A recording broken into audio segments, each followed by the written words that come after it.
Bismillahi Raxmaani Raxiim. Caawa hadduu Ilaahay idmo waxaan baran doonaa English conversation wada sheekaysi English ah. Waxaa wada sheekaysan doono person A qofka hore iyo person B qofka kale. Hello ayuu yiri person A. Haye, how are you? Iska waran. Hi, haye, I am good, waan fiicanahay. Thank you, mahadsanid. And you adigana. Person A wuxuu yiri I'm fine, waan fiicanahay. Thanks, mahadsanid. What's your name? Magacaa. What is your name? Magacaa. My name magacayga is Ahmed, waa Ahmed. What's your name? Adigana magacaa.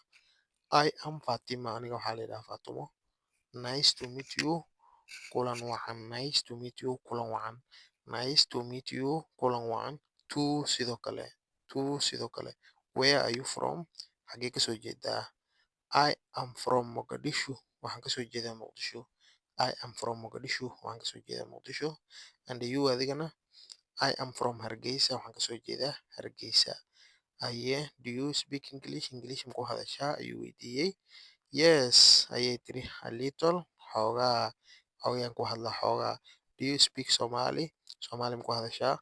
Of course, haa. Of course, dabcan. Somali luqadda la dhaho is my first language, waa luqadeyda hooyo ama luqadeyda ugu horeysa. That is good, waa arrin wanaagsan. Have a nice day, maalin wacan. That's good, waa arrin wanaagsan. Have a nice day, maalinku ha ku wacnaado. Person B wuxuu yiri you too sidoo kale. Goodbye, bye bye ama aragti dambe. You too sidoo kale. Goodbye, aragti dambe. Kusoo dhawow Qadiri College Online aqoon sare.